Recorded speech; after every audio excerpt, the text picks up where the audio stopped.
there's an irony that in prepping the agenda, I have not thought about my answers to any of these questions. Well, that's great. Very good.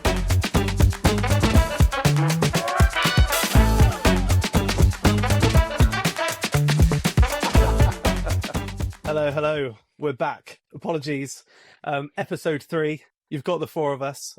Where are we all checking in from? And more importantly, what's on the wrist? Tim, I believe you're hungover. Over to you. Dan. Hi, I'm at Subdial HQ. Yeah, hungover from the Christmas party last night. And I'm wearing my new to me Cartier Santos Dumont 1913 CPCP, which is a watch that I have wanted forever, but they never come up. And this one did, and I'm very, very happy with it. Right, Tim, can you just explain the whole CPCP era? Because I know you touched on it last time. You said they like to do a lot of handwork stuff during the CPCP era. But for people who are not die hard into Cartier, what does CPCP mean? Yeah, so it stands for Collection Privé Cartier Paris. And so Cartier have gone through these different waves of watchmaking where they'll focus on different complications, they'll focus on different styles. At the moment, you're on the sort of what they call the Privé line, and we're coming to the end of that now, where they're sort of reissuing some of their really amazing pieces from the back catalogue.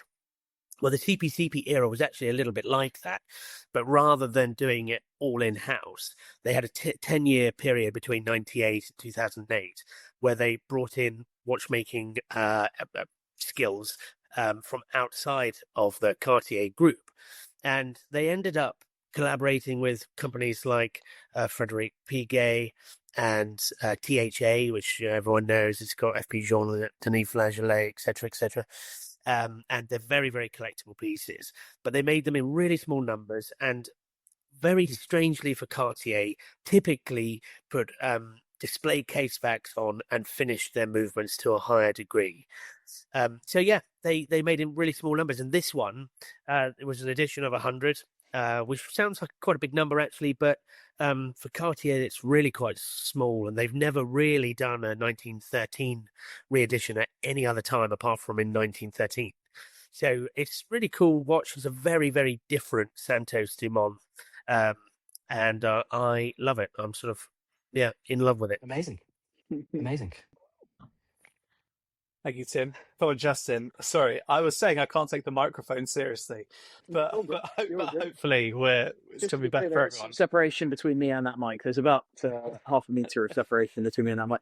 It's just sit. I'm at home, guys. I'm at home, but I've got this on. I've got this 1921 on, which I haven't worn for some time, but there she is. 4400 caliber in the case back. Thoroughly enjoying it. Thoroughly enjoying it. Nothing else to report, I don't think. Have you paid it off yet on the finance? Literally just paid it off like last month. Got the email to say 4.5 years later, it's paid off. 0%. Incredible. Very incredible. Yeah. Wow. Incredible. I don't think we want to encourage watch finance, but I'm assuming the retail price of that watch has gone up quite a bit significantly. It has. What did that actually look like? How much have you been paying a month, if we can ask such a question? Believe it or not, it was actually discounted. So the retail at the time was 28,500, but they were offering this one as the last yellow before it got discontinued at Goldsmiths. But actually, it was Watches in Switzerland, 155 Regent Street. I got it for 26, and I paid $2,000 there and then on the Amex the night before the wedding back in 2021. And it was 0%, and so $2,000 went down, brought it down to $24,000 in total. So I've just paid $24,000 off over 4 years at 0%. So that's the deal. That was the deal. And then retail now, I don't even know, 36 maybe, 30, 38 maybe, something like that. But they don't do yellow anymore, which is the only kicker. Okay. So that there are only rose and white and platinum. No, platinum. They do a platinum. They do a platinum. Yeah. So platinum, white, gold, and pink, but no yellow. So that's but we're not condoning it. It's just that I've always loved it. I never could have done it. I couldn't have done it without it, quite frankly. So it was cool when they offered it, but they no longer do that, and that was just fortunate that I was there. Have you ever thought about introducing finance as Subdial, Tim? We've partnered with companies before, but to offer finance above £5,000, I think is quite tricky. So we don't tend to do it because that doesn't really go very far these days. But we do have, the odd message that says, "Can we do finance?" It's just a complication that I don't look into these matters, but I'm imagining it's a bit complicated, so we haven't done it. Yeah. Nice. Consulin, What are you wearing? what are you rocking? I'm actually still wearing my my Blancpain 50 Fathoms. I'll take it off. I've actually put it on a leather strap, which I hate. I mean, so here's Justin. Can you have a word with your friends at Blancpain? It should not be this difficult for me to get hold of a Tropic rubber strap for this watch. If I go on the Omega website, I can order a strap. If I go on Panerai website, I can order a strap. If I go on IWC, I can order. The Blancpain website is a mess. Frankly, sorry to be so so negative. But the worst thing about it is that I went to 3 retailers, 3 authorized dealers, and none of them have a strap that I can buy. And I just don't understand why, if you want people to go out and you want people to pay nearly £20,000 for what you're charging for a 50 Fathoms these days, I've got to be able to buy a strap for it. So I don't know if anyone's watching from Blancpain, but get me a strap, guys. There are echoes from Justin's tirade from last week. For the different we're going to be known as the tirade, bunch of grumpy 4 single blokes or whatever we're going to call. Soon to be. Yeah. Coming in hot. I'll go next. Back at home, I am wearing the Old Faithful 36mm Explorer, 2002. Most people know me for a Langer. Hey. And for having an Explorer that I've worn for my first proper watch, basically, and it's a watch that still gets worn loads. Before we get into our first topic, I want to ask Salim to introduce himself. I'll give you 60 seconds because some of our listeners know, of course, who Justin is. Most of us, unfortunately, know who Tim is. But go on, Salim. Let's give you 60 seconds, and then I'll do another 60 seconds, and then I'm not that interesting, and not as interesting as Tim or Justin. I have absolutely no skin in the watch game. I just write occasionally on Substack about watches. I'm a doctor by background. I'm a kidney doctor, so I was doing a lot of work in kidney transplantation and things. And I moved from there into drug development. So that's my background now, and I live between the UK, Germany, and just I write about watches. My biggest love is Langer, and other than that, maybe vintage Rolex. And I'm having a bit of crisis of collection at the moment, but that's me. I thought, Salim, you were going to say I live between the UK, Germany, and Sundial. I genuinely thought that. That's not inaccurate. Yeah, that's not inaccurate. Yeah. Yeah. I think that's true of all of us. I was hoping you were going to get the words George Clooney in there somewhere, Salim. Yeah, there was a very kind man that. Yeah, there was a very kind man that likened me to a young George Clooney, and I haven't let Emma forget it. Actually, I've printed it off. And I've put it on the front of our bedroom, and that's going to be there forever. Yeah. So thank you to whoever's done that. Yeah. Yeah, super kind person. Also known as Salim's other account. My burner account, yeah. Yeah. Yeah, I don't really know how to introduce myself. I'm just a large watch collector. I work in cybersecurity, but I've known these guys for a long time. I like to think I'm known in the London watch collecting scene, but then we sort of 28,000 people viewed the first one of this. So, I guess for other people, watch collector, I work in cybersecurity. I have the privilege of knowing these guys for a good period of time. So yeah, that's me. Oh, I'm a man in time on Instagram. That's probably worth saying. A man in time. If anyone wants to, you should go back, Jake, and watch our chat we had like 3 years ago. Yeah, talking about your collection, because that still gets brought back up every so often. So anyone who wants to, you can go back on the archive and you can watch it chatting about your Langer. No, did you have? Yeah, you had a Langer at that time. Yeah, you did. You both did. I think it was 027X and Explorer at the time, but I think we bought a vintage Pepsi and the Hodinkee IWC as well. Exactly. Yeah. So yes, there's there's other content out there that you can see Justin and I ramble on. But yeah, I like taking photos as well, so you can find me at a man in time. Yeah. Right, formalities done. Let's get into it. Last week we spoke very briefly about the Zeitwerk. Don't correct my pronunciation. And one of you said that is an opportunity in the market right now. We said about 35 grand. What an opportunity to get a Zeitwerk. It wasn't We're gonna Dale, because we never give out financial advice. Just Oh yeah, you said we got to caveat this. Okay, this is not financial advice. But what we thought we would do is go around, and we're all going to talk about 2 watches that we believe are opportunities in the market. And actually, I think maybe a better word, it's not really about financial opportunity, is it? It's just about, I cannot believe this watch cost this, given maybe where it was 2 years ago, or given actually it's never cost a lot, but we just really think it's undervalued and a bit of a steal in today's market in relative terms. So, Justin, you're up first. Oh, geez, I'll tell you what, I love this. So we've got this to tackle first, then we've got a collection piece to come next, which is a friend of ours, where we're going to fill the gaps of his final watch in his collection. This really did get me thinking. Undervalued. What are we actually talking about undervalued? Everything's a bit more undervalued than it once was. You know, a couple of years back, everything was overvalued. Maybe it's undervalued now. Maybe we're just at a level now which is sort of sustainable for everyone. But I'm also thinking, and it's something Tim and I talked about when we were out in Geneva for Geneva Watch Days, is like, you're handling a lot of watches. What are you actually talking about when you talk about value? I just think there's that quality. There's that inherent quality when you handle these things, whatever that may be.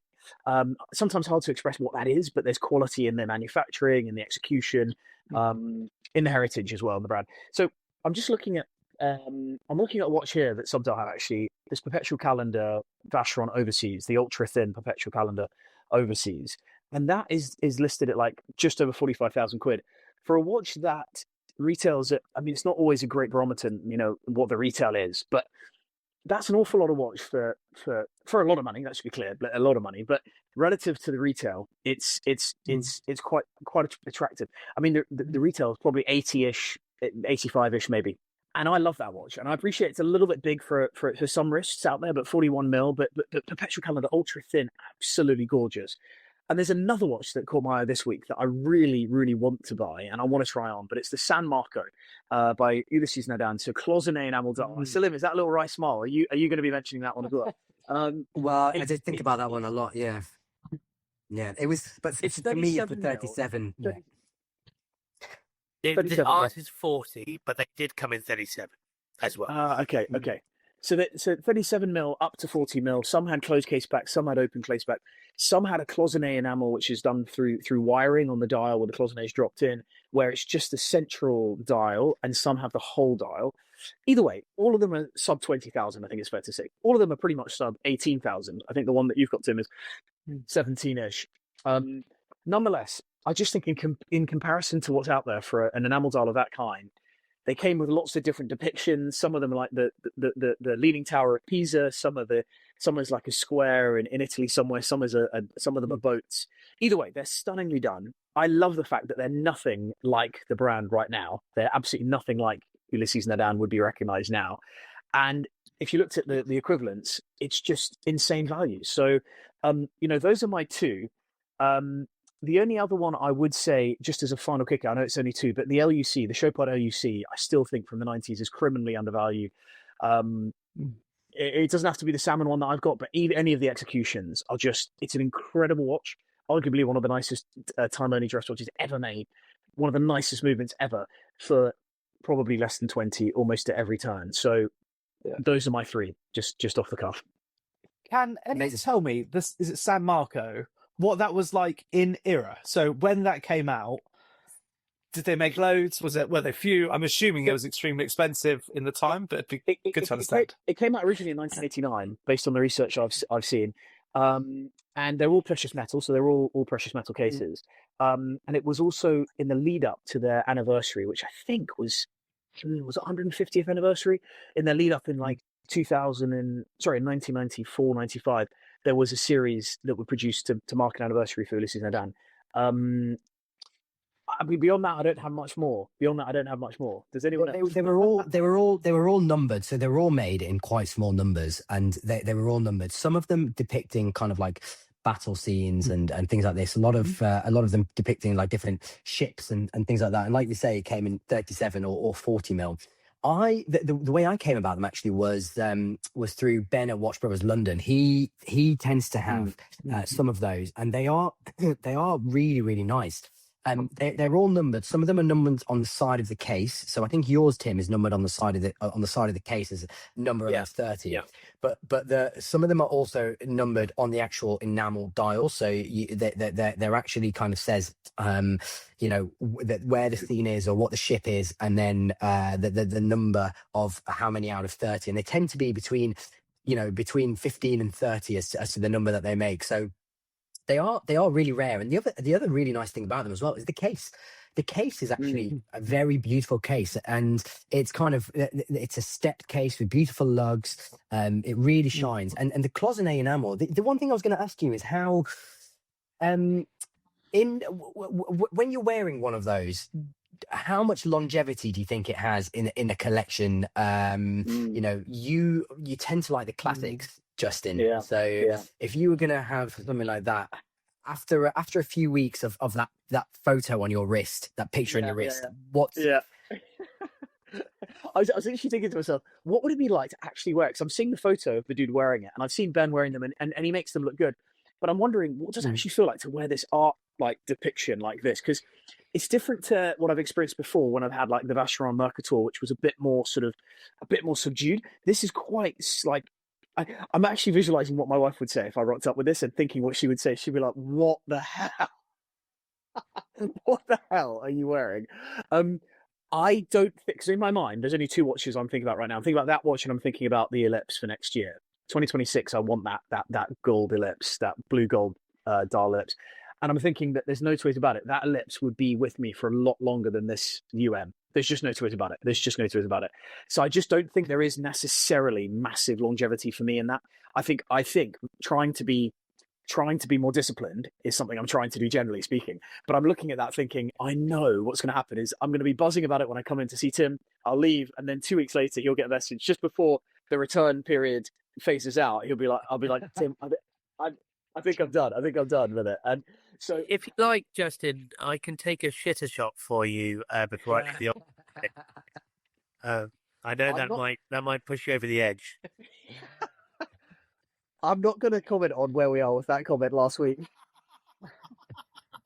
We did get some feedback from. I'm not surprised. We got some feedback.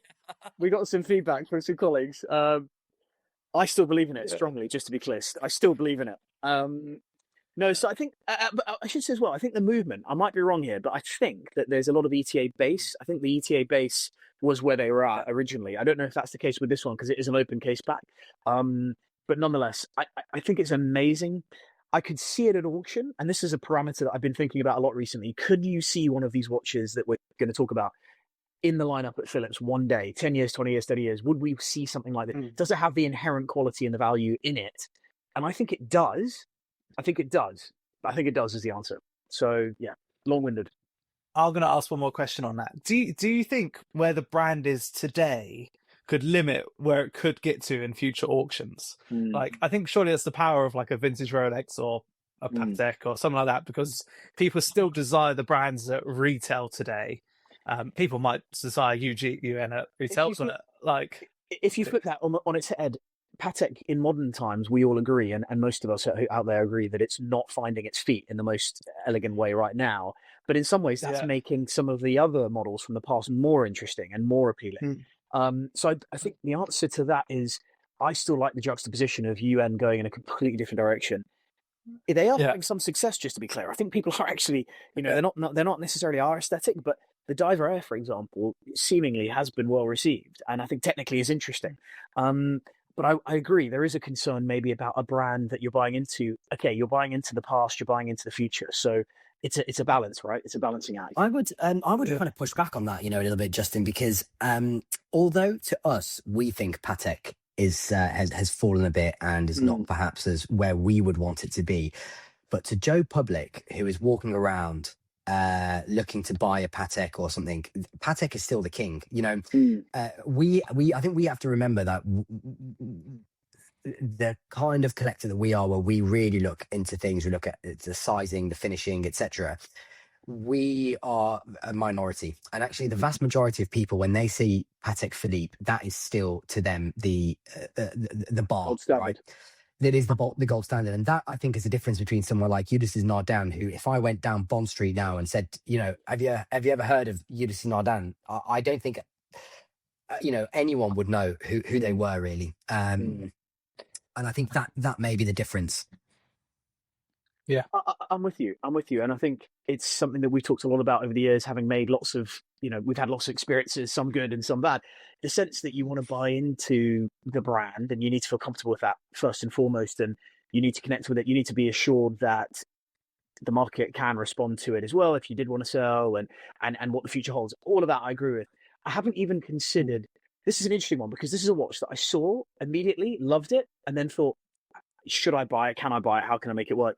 I haven't even considered all of those things yet, but now I'm stepping back, which is what I've not done in the past. And I'm really thinking critically about, is this going to be used in the watch box? Yes or no?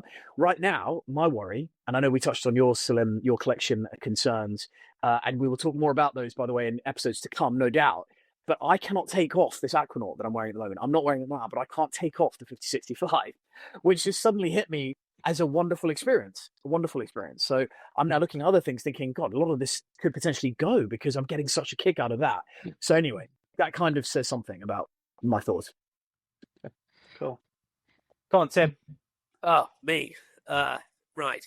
I've done lots of thinking about this. Okay, so I'm going to start with, I talk about it a little bit on our drop videos, if I'm totally honest with you, but we keep uncovering these little yellow gold Vacheron dress watches that are mid-sized, 32 to 35 millimeters, typically neo-vintage, maybe extending back to the sort of 60s to 90s, that sort of era. Typically manual wind, but different shapes and finishes that I've never seen before, and I love that sort of stuff. So I'm always looking for, that kind of quirky gold dress watch. In the last 4 or 5 weeks, every week there's been a new one that I've never seen before, with hooded lugs or a sort of coin edge case, and they're £3,000, £4,000, £5,000, and I just see so much value in those. I really do. Like that. If that was a Patek, it'd be 3 times the price, and it's every bit as good. So yeah, Vacheron, I'm surprised that that's one of my 2.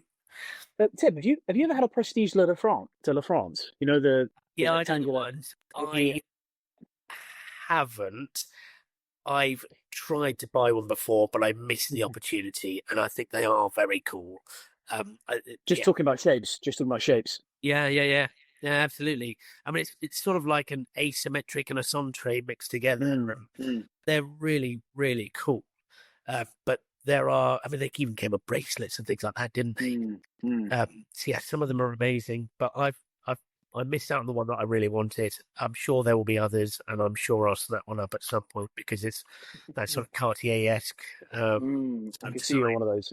Yeah, cool. So that's one, and then the other one.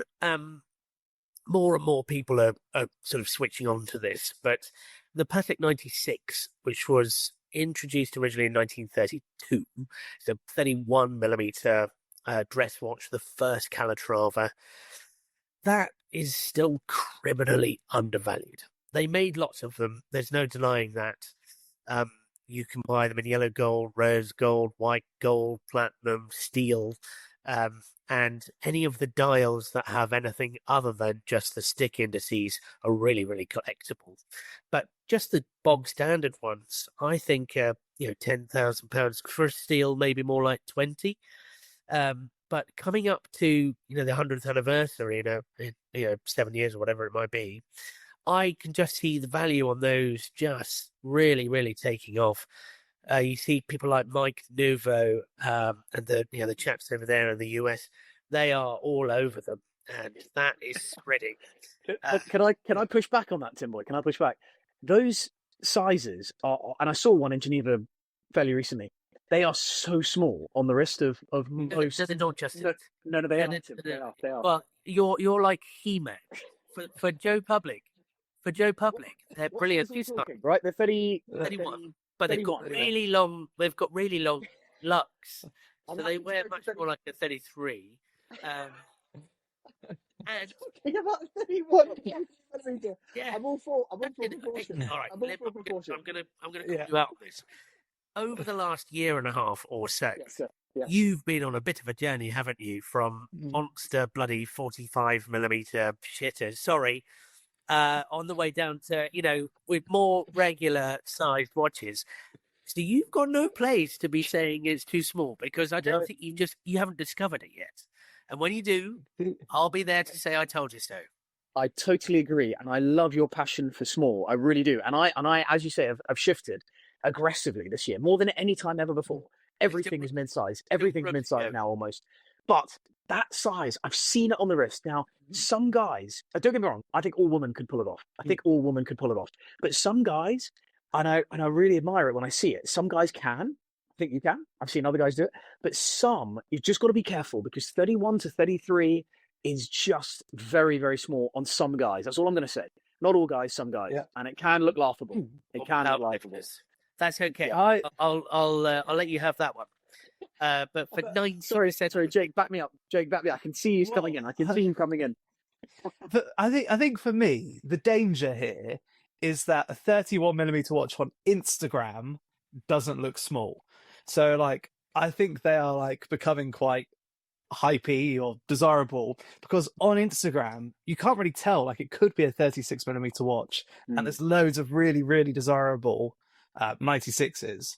And I found myself so many times, like, I'm happy wearing a 34mm watch. Like, that doesn't bother me. I think I go smaller than Justin and Slim, but I have tried a couple on, and they are quite small. Like, maybe I need to grow. But they are, like, I don't know. I find it hard, because Instagram makes it look amazing. I'm going to paint a picture here. Okay. You're on a summer holiday. You're hanging out in Portofino. And it's this beautiful, the sun's lowering and everyone's sort of getting ready to go out and have a dinner by the sea. The family with over, and there's a really well turned out family, and the dad in that family, with his, Tom Ford glasses, or I don't know what they might be, but he's got the classic Porsche that he pulls up in, or maybe a classic Ferrari. Gets out of the car, glances at his watch, and he's got the perfect sector dial Patek 96 in steel. Yeah. And you're going to tell me that I'm sorry, but that bottom. But I think the picture you've just painted is me, Justin, and Salim are having dinner, and we're looking at you and your family. That's essentially what we're going for. Fine, we'll be elegant. I aspire to be that elegant, but I'm a long way off.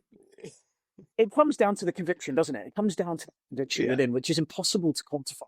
What that dude's got, we've all seen it, we admire it, we want to believe it's us, and it's that conviction to wear it, and I admire that a great deal. And I was even watching a movie last night. I was watching Catch Me If You Can, with Leonardo DiCaprio or whatever, and that was like based on the 1970s aesthetic. And I was looking at the watches, and they were all of that size. They really were, and they were just gorgeous on the guys in the movie. So I get it, I do get it. It's just like I'm thinking about Salim the other day when we met, and he saw me trying on that ellipse that you've got, that blue dial ellipse, that gold case. And he just looked at you, he's like, God, it's lovely, but it's just too small for you. It's just too small for you. Mm-hmm. And I think, there is something in that. And I want to believe there's not, but I believe there is. It's up in the air right now. It's up in the air. I think there's a certain aesthetic that suits a very, very small watch, right? And when I see it, it's usually a pretty skinny person with very kind of skinny wrists and veiny wrists, and that looks good. And what's it called? Heroin addicts. Yeah.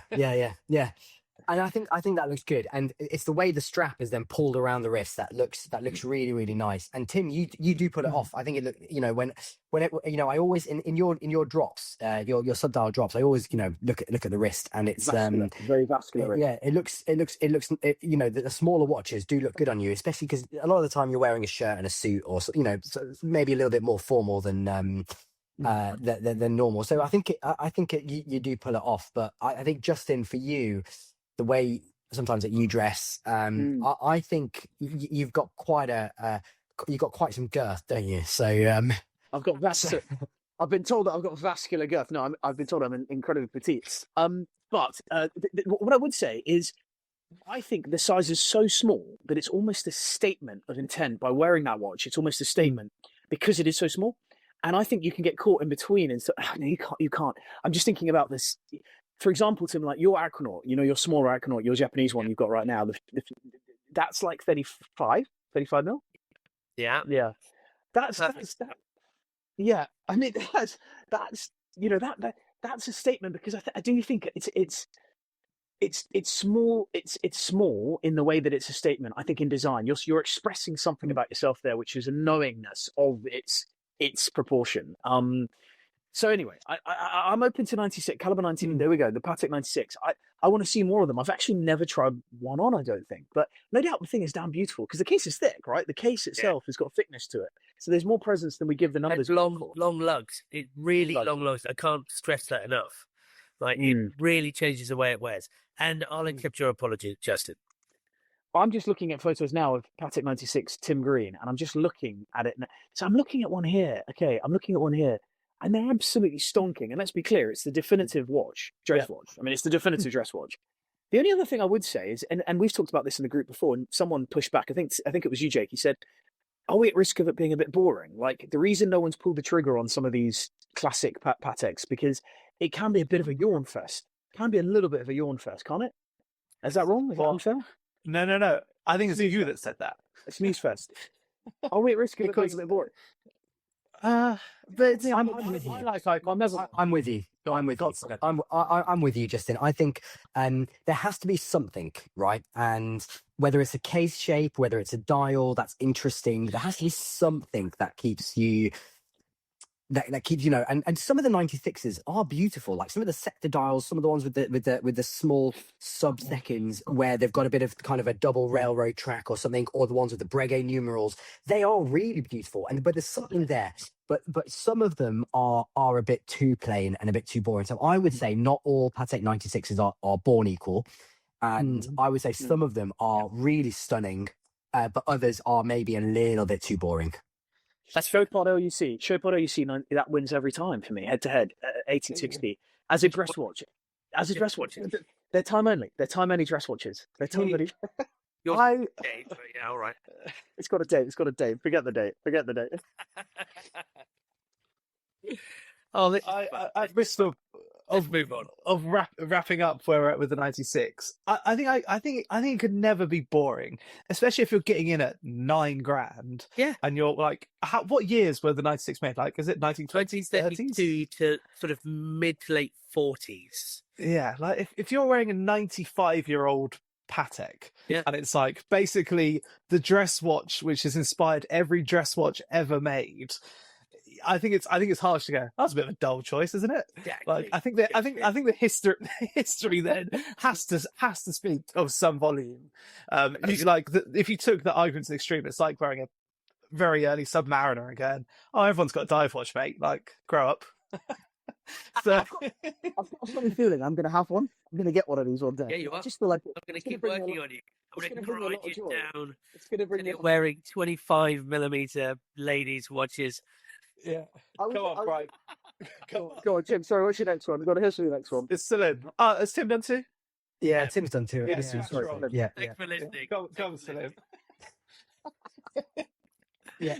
So I've started looking at complications that actually are of incredible value in my opinion, from top tier brands, that if I was going to go and buy this from Patek, or I was going to buy this from whoever, really, it would be so expensive. So my first choice is the Vacheron Constantin Perpetual Calendar Chronograph from the 90s, the 49005, right? This is the first serially produced perpetual calendar chronograph from Vacheron. They are around about 25 grand.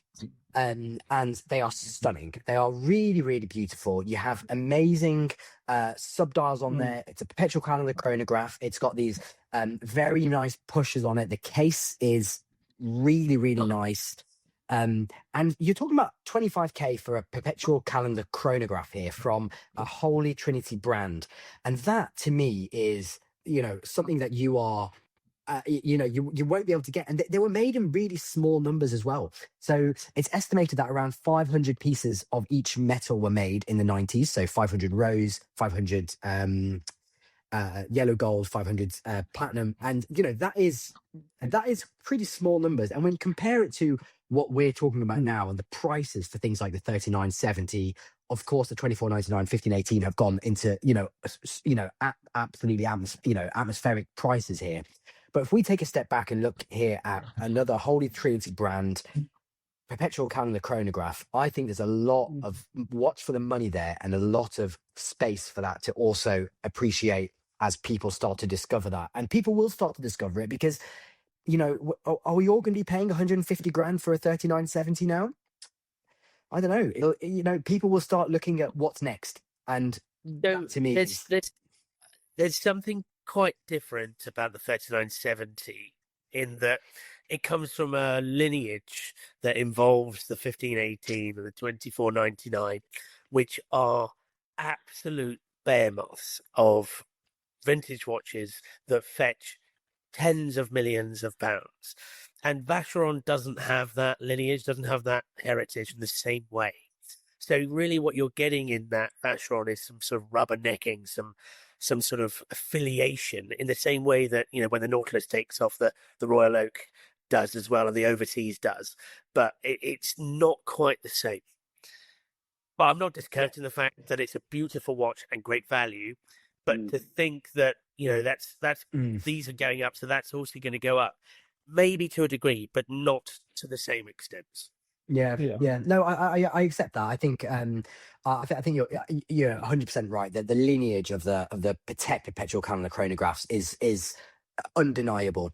The way I see it is just looking at the actual watchmaking in that the man hours that Vacheron were putting into these. A lot of them have hand gear shade dials, lapis lazuli moon phases. There's a lot of effort going into these, and I think for 25 grand, a lot of money, but a lot of watch for that money there. Yeah. First of all, I love that shout. I've just really quickly gone on my phone and typed in the reference. The top one's from Hairspring, and it's 60,000 US. Is that because it's a platinum, or I'm trying just to not look at my phone? So Ben from Watch Brothers London is currently selling one rose gold with an extract. Okay. And it's £27,000 at the moment. So okay. I would argue that around the 25 mark is probably where they would or should be, but yeah. So Watch Brothers London have one. Okay. If he does 0% finance, Ben, let me know. In 4 years' time, I'll be clear. Yeah. And it's 38 mil. It's just magnificent in all its proportion. The only thing I would say though, Slim, I totally agree. It nails it when it comes to value proposition. Is there just a little bit of magic missing with that watch, in the sense that we've seen them, but no one I know has ever been compelled enough to actually put skin in the game on that watch? You know what I mean? There's something aesthetically that's a bit austere or something. I don't know what it is. It's a bit flat. There's not quite the same depth as some of those Patek references you referenced. I don't know. I'm not sure what it is. I've never felt compelled to dive deeper into that model. There is an X factor that's missing. I totally agree. But I do think some of that comes from that lineage that we were talking about, that you'll buy, with a 3970, you're buying a ticket to the same sort of family as, as something that's so special. Like, these are unicorn watches. Yeah. I don't know. Very interesting. Yeah. Very interesting. Yeah. So my second pick along kind of the same lines as that is I'm very chrono curious at the moment, and I do love some of these old Patek chronographs, such as the 130, and of course, like Vacheron do some old chronographs which are absolutely stunning. But the one for me at the moment, if I was going to pick one up, it would be the Breguet 3237 or the 3230. I think Breguet are really, really going to march ahead with the stuff they've done this year is fantastic. They really have started going back to what they should be doing. And, they have started innovating. They're bringing out some amazing stuff. Gregory Kissling at the helm, I think we talked about it last week, is going to be a real driving force. And if you start to look at the kind of the 90s, late 90s, early 2000s Breguet, where they were really making some beautiful chronographs with hand gear shade dial, the coin edge cases, these Lemania based movements, which, you know, the same Lemania based movement that I think is the 2310 movement that was inside the Patek 50s, was it 5070? You know, that is, and you're getting the same Lemania based movement inside this Breguet. You also have this amazing lineage of watchmaking, and all that for under 20 grand. I think that is a real steal. It's not 42 millimeters like the 5070 either, which aesthetically, and you know, I know Tim, you would push up to the 42 mil for the 5070. I would for the 5070 platinum. My God, watch. I hate to say it, Salim, but I'm going to push back on this one again and say, is there a bit of magic missing on this? Now, I've never really handled one. I've not actually put one on, so I can't comment that much. But I feel, looking at the visuals, and believe me, I've spent lots of time looking at this as well. I just feel like there's something a little bit too formal. I don't know if it's the Roman numerals. I don't know what it is, but there's something just missing there for me. And I don't know what it is. I might be wrong. Tim, coming on. But Justin's got on the wrong side of bed today or something. This is a different Justin. But I'm here for it. Yeah, I'm here for it. I love the symmetry of that watch, and I unfortunately think we've missed the boat on it, because in the last 3 years it's doubled in value. Those watches, even in yellow gold, are sort of high 20s, and in white gold they're 35-ish, you know, and those were 10 to 15 grand watches a few years ago. And that's you offered me one for 13. See, I remember. Yeah, mark my words, like that. I knew that watch was destined to go. I really was, and it really, really has. And sorry, Salim, just to double down on that, because I do think you're onto something there with that. But as with the Vacheron, I think the perpetual calendar chronograph, and we had one go live a couple of weeks ago, the 5617, that's still got that Lemania based movement, but obviously with that chronograph, with the perpetual calendar module on top, or the other way around. Yeah, no, it is the perpetual calendar module on top. And that's not much more than the 3230, and you get, you know, the mother of all complications. I mean, that's a serious watch. But yeah, absolutely. I'm not put off by the traditional feel of the watch. I think Breguets look great. No, I agree. And actually, the 5617 that you guys have got, the perpetual calendar from Breguet, also a steal, because actually it's almost identical to the 3617, which trades for about £80,000, and it's almost completely identical. Yeah. The only difference is a screw-in back, and the fact that there were less numbers made of the 3617, but the 5617, same size, same movement, same dial, same everything is the same, other than the screw in versus, so get that for half the price and you're onto a winner, I think. Yeah, agreed. I'm still eating Jake, my where are you at? I'm looking at photos and it's so good. Sorry, just yeah, it is incredibly good. It's incredibly good. Yeah. Well, one of mine was Breguet, so I'm going to talk about it for 30 seconds, but I can pivot to the third choice. Just all of that early Breguet. I appreciate they've probably doubled in price of where they were 3 years ago, but there's still so much out there which you can get for under 15 grand, under 12 grand, which I don't know. Like Justin kept using the word, well, is it special? Is it special enough? Does it have whatever? So in the metal, for me, the Breguets are better than Instagram or Subdialed Online. Like, anytime I've seen one, it's kind of just melted me a little bit. The one that lives pretty much rent-free in my head is the Tourbillon 3350. I always love that watch. I've semi-missed the boat on it, but I don't think you've fully missed the boat on it. I just remember the first time I saw that, I was like, oh, this is annoyingly perfect. That has that X factor that we're trying to find, right? That's got that. That's something that we're missing, and I think maybe the other two. But yet, that watch has never taken off in the same way that the 3230 has. And other Breguets, frankly, that's sort of stuck at that 25 to 35 value. So, I don't understand. Yeah. I think So, people I may don't- be afraid of the complexity of a tourbillon and what that takes Details. maintenance. Yeah. Yeah. Well, I'm not afraid of that. It doesn't really matter if it's running for me. Like, I just want to have it and wear it. 512 TR. Yeah. Love Yeah, the my- maintenance bill. I love a bit. That's such a sidetrack. But I was looking at the cars the other day. I've got a lot of large engine cars. I need something that's like cheaper to maintain. But yeah, they were circa 25. I think people are like asking 35, maybe a little bit more right now. I'm not sure they're really selling at that 35 mark. But Breguet still make basically the same watch. No, it's not quite the same, but the retail's six figures, 108, 110, something like that. So the idea that you can get into that, a number that starts with a 2, and it's not 200,000, is super, super appealing to me. I'm going to regret saying this on the podcast, but that's something I'm going to be going for at some point soon. So my 2, I'm going to say 1803 Rolex Day-Date. I'm wearing a 36mm Rolex now, another 36 Rolex. You can get a solid gold Rolex, well, not on a bracelet, start at like $6,000, on a bracelet, probably around 10 grand. Retail on a solid gold Day-Date starts at probably 38 at the moment ish. Yeah, I don't know. I just think it's amazing that you can get to a solid gold Rolex and pay less than a Batman at retail, basically. Like, everyone wants a Pepsi at retail, just go and buy a solid gold Rolex.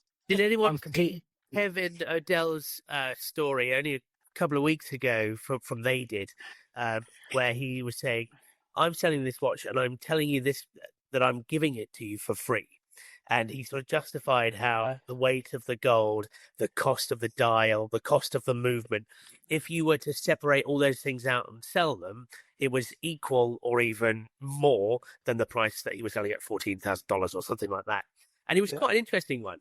It's quite an interesting. It is, but I'm going to say that I hate that shout, Jake. I hate that shout. Mr. Negative today. Come on, Celine, what's wrong? No, I just one of the amazing things about Day-Date, and I really believe it, the same with the Nautilus, same with the Royal Oak, is that presidential bracelet is just so iconic. And when you see that bracelet on wrist, I think it's amazing. And the 1803s that I tend to see that are in the 8 to 10K range are usually so polished. They've got no bracelet. They're on a leather strap. They don't have that wow factor of the later kind of 18038s or 18039s. And that to me is, and they're pretty thick. They've got that kind of top hat crystal on them. So to me, an 1803, I've never owned, I love vintage Rolex, but I've never owned an 1803 and I don't think I ever will. I would start an 18038 and that's yeah. I will accept that any amount of quick set, whether that's single or double, is it infinitely useful. Anyone who's owned an 83 where you have to actually put it on the right day and date, it is the most painful thing.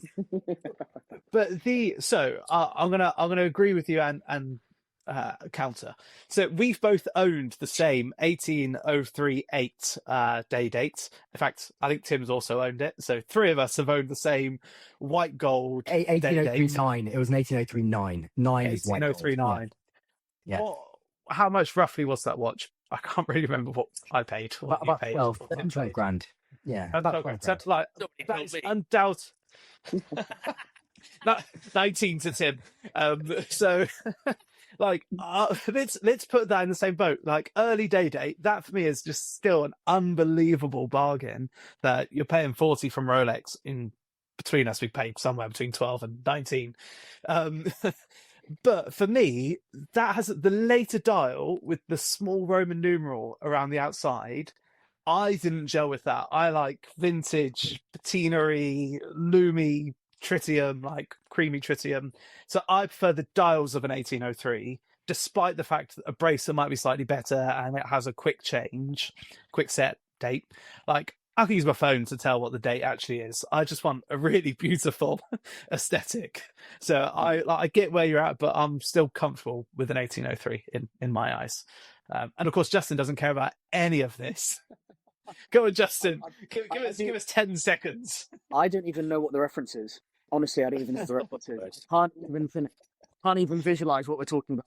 Forgiveness is dead. I don't know the reference. All I know is that the bracelet, you know, I've had disputes with Salim in the past because we've talked about Nautilus that come on the bracelet and then don't. I now actually come around to his argument, which is that bracelet's such a fundamental part of the design. If that's the issue here, then you know that's part of Yeah.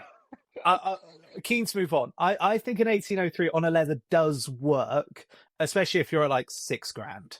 But the dream is to have the bracelet and you wear it and not wear it and change it in and out. So yeah. My final one is IWC Da Vinci perpetual calendar with bizarre lugs. Come on, Salim. It's okay. We're having a good day. It's a perpetual calendar from I think quite a brilliant brand. Yeah. Again, $6,000, $7,000. It's a solid gold watch. I don't know. I think it's really ugly. It's just really ugly. It's really ugly. I'm sorry. I know Emily. Emily, I'm sorry. You've done wonders for IWC Da Vinci's over the last year, but the lugs are.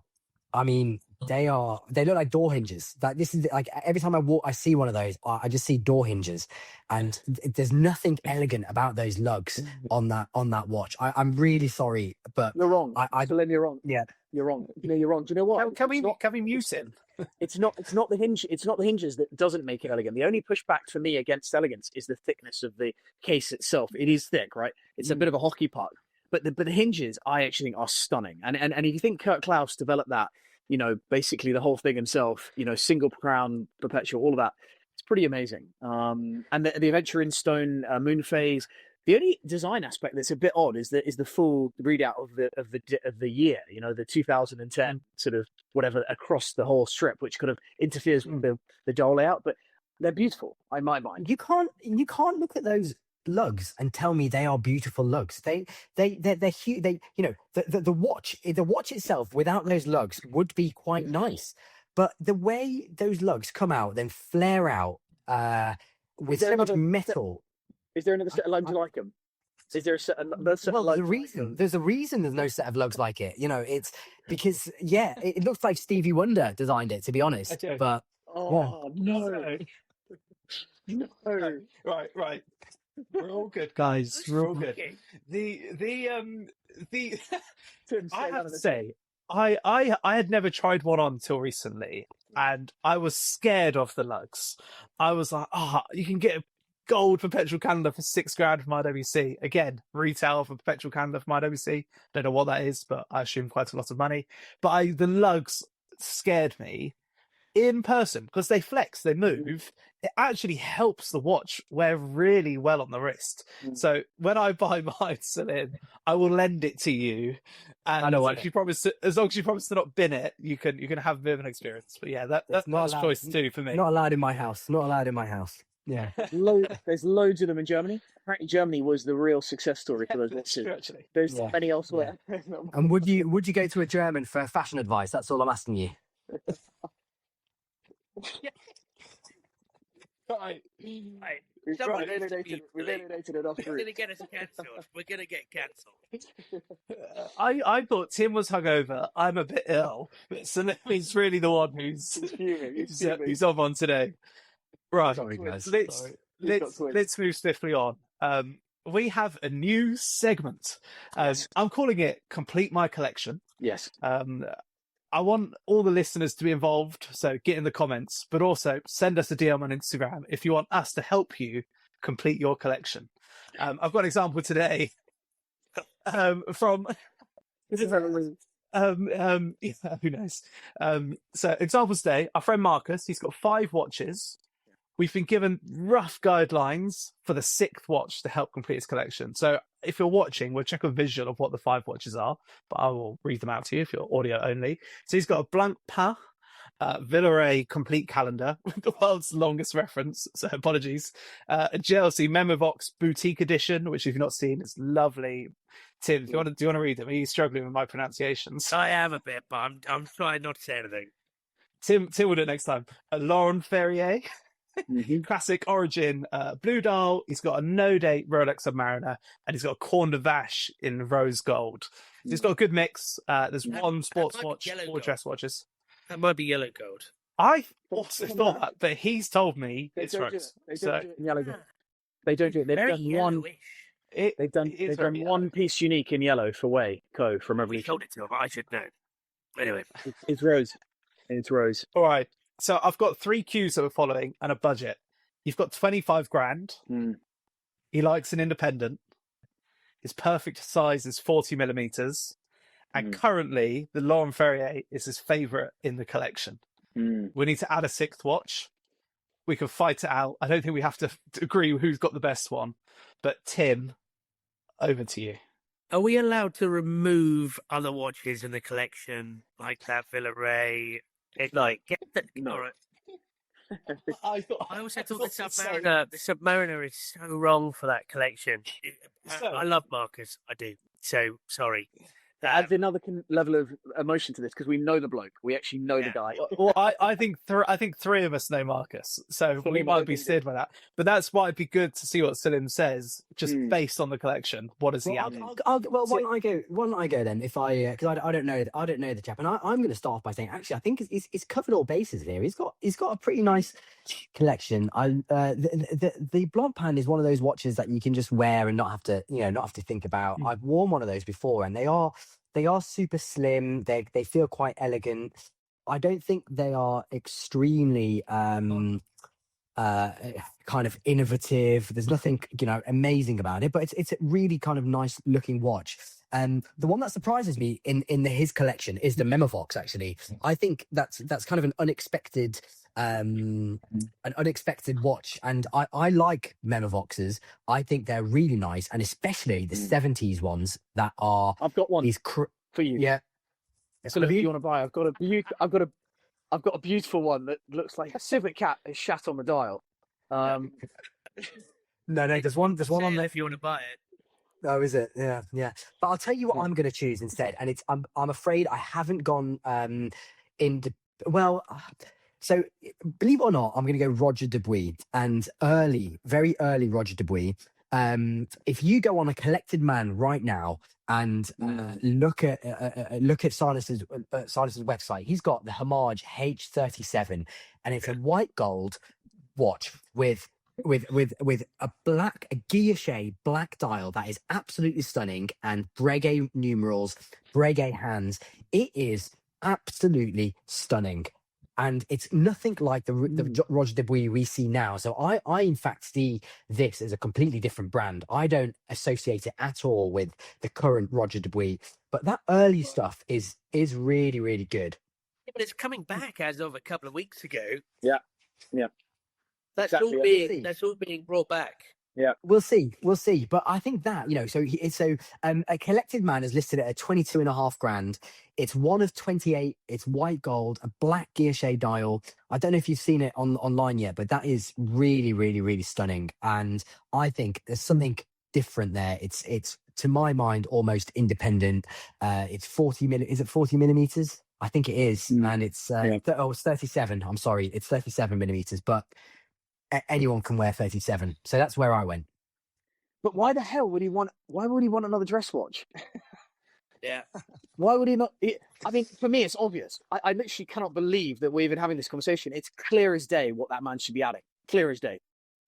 And if you say more alone, no, it's got to be a rubber strap. So number one, it's a rubber strap of some kind because it gives him a completely different feel. At the moment, he's got all bases covered when it comes to complications and dress watches. He's got some bracelet, the best bracelet in the business from the Submariner, but he needs a rubber strap. He's missing a rubber strap.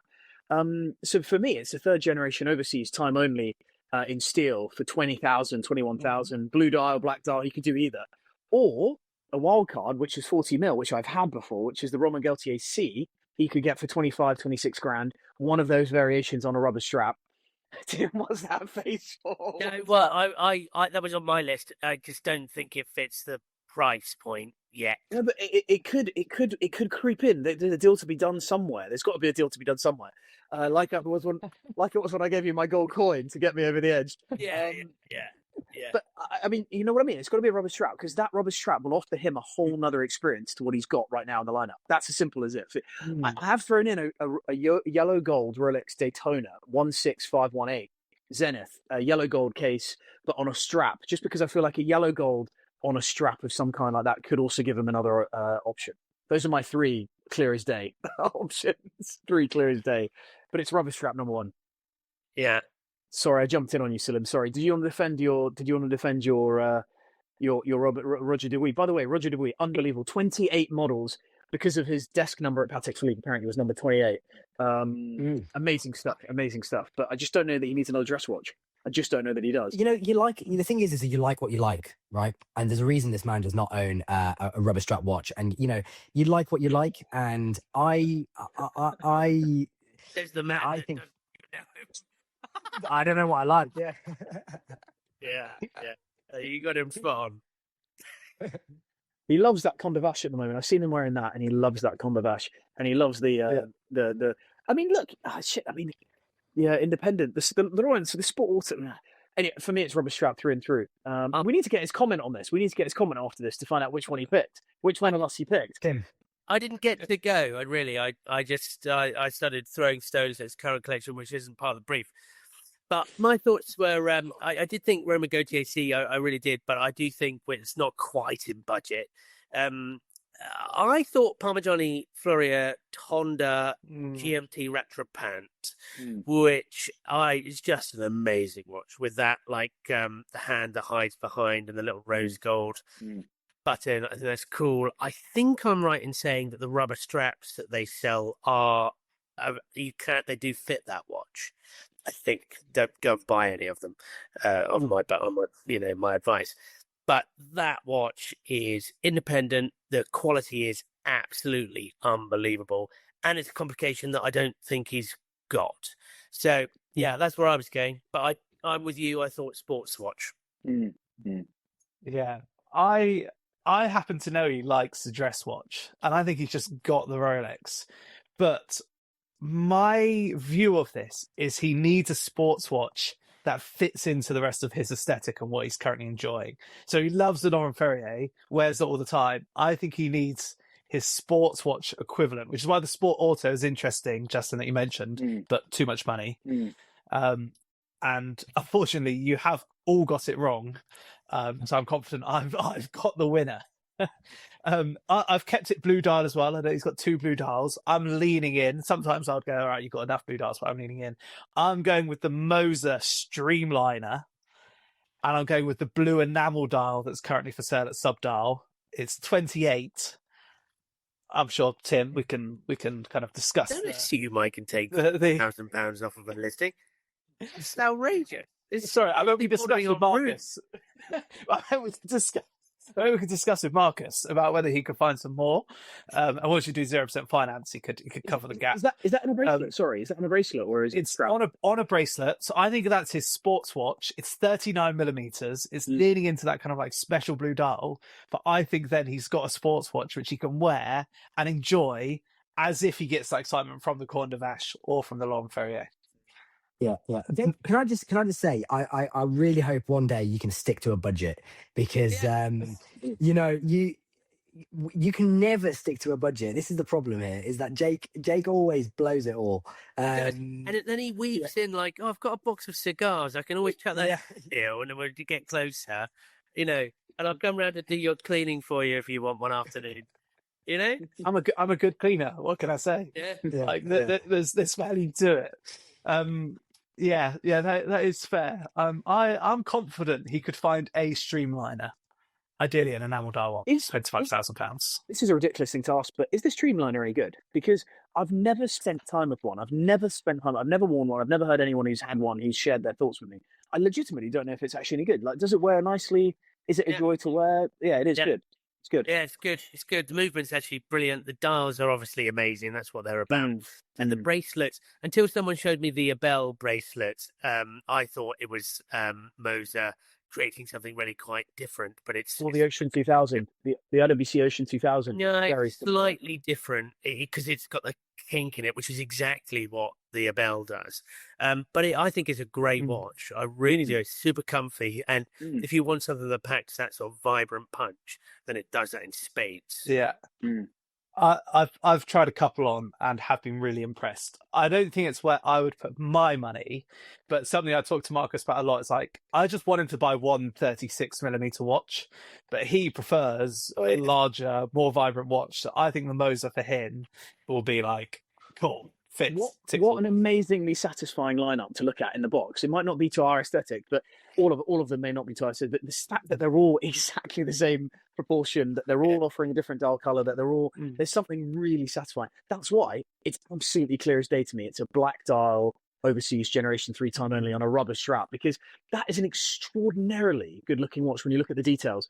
If you look at the dial on that thing, that black lacquer dial, the way the markers have the tapering that goes on those sort of sunk in markers that they've got going on, it's gorgeous. It's absolutely gorgeous. The rotor is a little bit loud off of the wrist, I'll say that, but on the wrist it is absolutely sumptuous. And the rubber strap, screw down crown, Vacheron, and it's got a flat crystal that you see from a mile off just catch the light. It's gorgeous.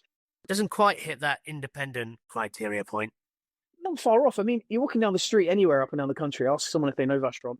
Unfortunately, they probably wouldn't. So I get the sense they'll still have that when he's wearing it. He'll have that feeling of something a bit special still. And he loves Vacheron. We know he loves the Conde Vache. So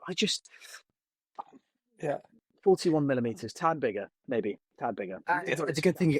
You know what? I think I'm with Justin on this one. I think I'm with Justin. And the good thing about the Vacheron is you get the rubber strap, you get the metal bracelet, you get the leather, and it's so easy to swap and change. You almost 3 watches in one there, but it just wears so big. That's my problem. And he's walking away with 4 or 5 grand in the back pocket. How about that? That's what you call budgeting, Jake. That's what you call budgeting.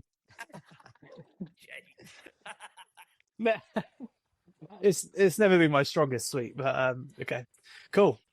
I think that's us for the week. So I just want to say, I haven't said this entire time, Marcus has an Instagram, Watch Affinity. He's got a website. He writes lots of beautiful stuff. I think if you want us to complete your collection, message me, Man in Time, Justin, Deadbeat Seconds, Tim Green.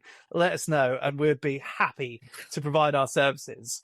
I think we need to end on a positive note from Salim. Salim, why don't you just tell us about one watch you like, so we can end on this like buzz of yes, we love watches. What are you buying, Salim? What are you buying? Good mood. Buying something? I am going to buy a Patek Ellipse from Subdub.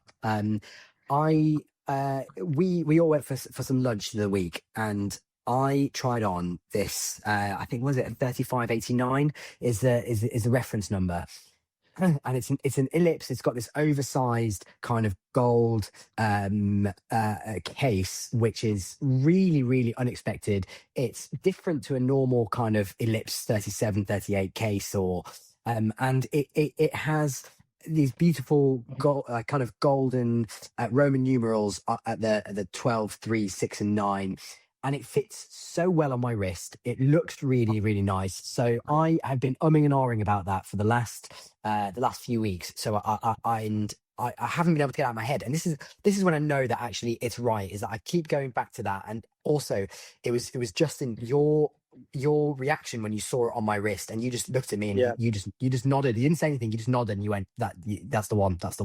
So that's to me, that is an incredible watch, and one that probably will join the collection next. Try and find another. Go well, guys. Thanks so much. Thanks, guys. Sorry for being hungover.